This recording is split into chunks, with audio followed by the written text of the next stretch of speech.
Falaremos hoje sobre a terceira característica de uma vida cristã, que é provar do dom celestial, através do novo nascimento.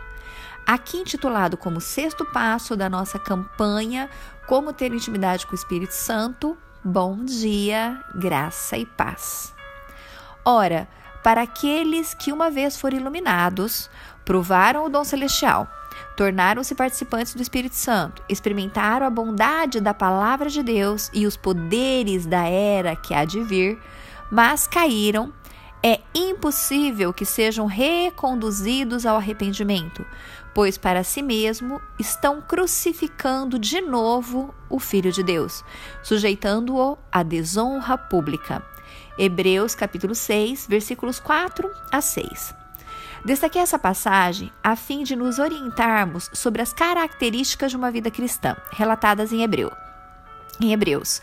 Diz que uma vida cristã se dá pelo arrependimento, em alguns versículos anteriores, pela iluminação, por provar o dom celestial, por tornarmos participantes do Espírito Santo, por experimentarmos a bondade da palavra de Deus e experimentarmos dos poderes da era que há de vir.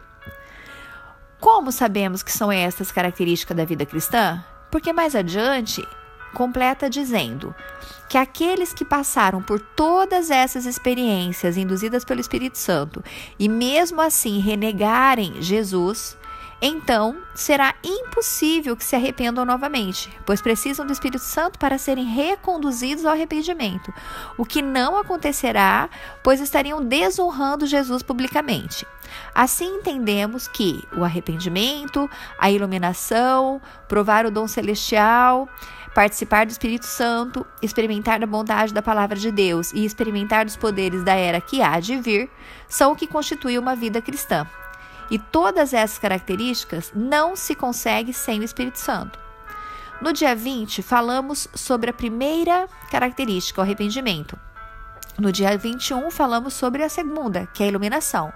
Hoje falaremos sobre o provar o dom celestial, através do novo nascimento. Após nos arrependermos e sermos iluminados, passamos então a provar o dom celestial, ter a experiência do novo nascimento. A Bíblia nos diz que quando nascemos temos uma natureza pecaminosa, por sermos filhos de Adão. Quando Adão desobedeceu a Deus, ele morreu no espírito por causa do seu pecado. Portanto, todos que nascem pecadores, mesmo não tendo cometido nenhum pecado. Fomos reproduzidos de acordo com a espécie de Adão, de acordo com a sua natureza, obedecendo à lei que era: cada um reproduza conforme a sua semente. A condição de pecado passou de ser de todos nós. No nosso primeiro nascimento, nascemos com a natureza de Adão, pecaminosa. Portanto, da mesma forma como o pecado entrou no mundo por um homem e pelo pecado a morte, assim também a morte veio a todos os homens, porque todos pecaram. Romanos capítulo 5, versículo 12. Porém, Jesus, pela graça, nos salvou dos pecados. A condição da nova natureza está no novo nascimento, que só a experiência de vivenciar o que a proclamação do Evangelho pode trazer para a nossa vida nos dá. Entretanto, não há comparação entre a dádiva e a transgressão. De fato, muitos morreram por causa da transgressão de um só homem, mas a graça de Deus, isto é, a dádiva pela graça de um só, Jesus Cristo, transbordou ainda mais para muitos. Romanos capítulo 5, versículo 15. Porém, a decisão de continuar no pecado ou não é nossa. Deus já nos deu todas as bênçãos que precisamos, mas usufruir ou não delas também é nossa responsabilidade. Logo, assim como por meio da desobediência de um só homem muitos foram feitos pecadores, assim também por meio da obediência de um só homem muitos serão feitos justos. Romanos capítulo 5, versículo 19. Conforme vamos nos conscientizando do amor e da misericórdia de Deus para conosco, a palavra dele vai se revelando aos nossos olhos. O sussurro do Espírito Santo nos conduz a uma experiência que nos dá a certeza de que nascemos de novo. Sabemos disso pela convicção de não mais querer ser como éramos, do desejo que temos de mudar a nossa natureza. E isso só é possível com a ação do Espírito Santo. Olha o que diz em Jeremias 13, 23. será que o etíope pode mudar a sua pele? Ou o leopardo as suas pintas? Assim também vocês são incapazes de fazer o bem, vocês que estão acostumados a praticar o mal. A nossa natureza só pode ser mudada por Deus, pela ação do Espírito Santo. Nós só deixamos de fazer o mal quando nos entregamos à mudança total, deixando o sangue de Jesus lavar as nossas vestes, que é o nosso novo nascimento.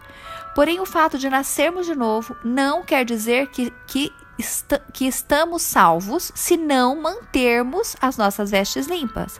Não basta nascermos de novo. Precisamos, a todo tempo, vigiar e orar, a fim de que nos conservamos limpos. Quando nascemos de novo, nos tornamos novos homens. Portanto, se alguém está em Cristo, é nova criação. As coisas antigas já se passaram, eis que surgiram coisas novas. 2 Coríntios, capítulo 5, versículo 17. Agora vai uma dica. Se você tem dúvida se nasceu de novo, é quase certo que não nasceu. Portanto, não está salvo. Quem foi limpo pelo sangue de Jesus não tem dúvida disso e pode estar salvo, a não ser que tenha sujado novamente as suas vestes. Também é importante ressaltar que mesmo que alguém seja uma boa pessoa, bondosa, generosa, faça muitas obras, se ela não tiver a experiência do novo nascimento, ela talvez não tenha salvação. Olha o que diz Provérbios 30, 12. Os que são puros aos seus próprios olhos e que ainda não foram purificados da sua impureza. Mesmo que você ache que é puro ou justo, se você não nasceu de novo, se Deus não purificou das suas impurezas, não lavou suas vestes com o sangue de Jesus, você pode ser mesmo uma boa pessoa, mas ainda te falta o principal, que é ter suas vestes limpas como a neve, ser purificado pelo sangue do Cordeiro. E o fato de você não concordar com isso também não te traz a salvação. Não sou eu que digo isso, nem a igreja que eu frequento, nem a denominação religiosa que eu sigo, e sim a palavra de Deus. A Bíblia fala de Cornélio como um homem bom, que orava e que fazia o bem às pessoas. A Bíblia diz que um anjo do Senhor, porque as pessoas que fazem o bem chamam a atenção de Deus, mas isso não quer dizer que está salvo. O anjo chegou até ele e disse: manda chamar Pedro, o qual te dirá as palavras mediante as quais será salvo, você e toda a sua casa. O que disse o anjo a Cornélio? Que mesmo que ele fosse quem era e vivesse da melhor maneira, ele não era salvo. Somente a pregação do Evangelho vai oferecer o que você precisa para a sua salvação. É uma experiência de purificação por meio da compreensão da morte da cruz. Amados, precisamos entender que o que nos mostra a verdade, ou seja, o que é e o que não é segundo o coração de Deus, não é a denominação religiosa, é a palavra.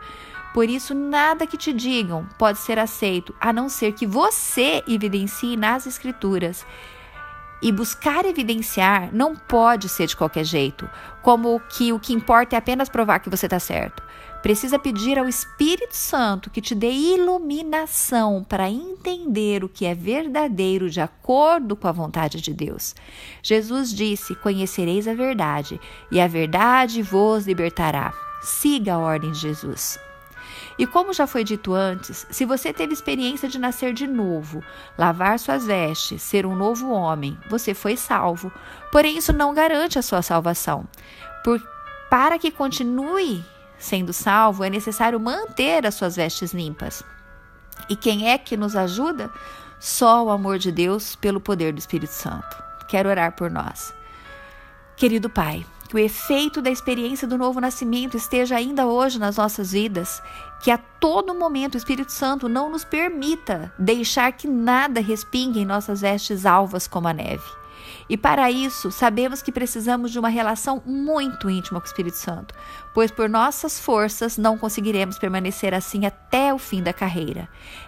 E, se porventura alguns de nós estejamos com as vestes sujas novamente, que a ação do Espírito Santo seja de levar-nos aos seus pés e clamarmos a Ti, que nos perdoe e lave novamente as nossas vestes.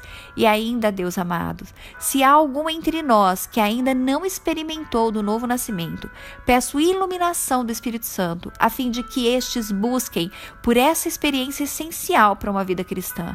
Tenha misericórdia de nós. Não nos deixe chegarmos ao extremo de não podermos mais nos arrepender e viver a glória de Deus. Atente-nos aos seus ensinamentos para vivermos a sua palavra todos os dias. Não por medo, não por força, mas pelo desejo de sermos realmente novos homens. É o que te peço em nome de Jesus. Amém. O estudo de hoje possui algumas colocações do pastor Luciano Subirá na pregação cujo título é O Melhor Banho de Todos os Tempos. Indico que todos o assistam. Fiquem com Deus, tenham um bom dia. Sou Rosângela Garcia, cristã e serva do Senhor.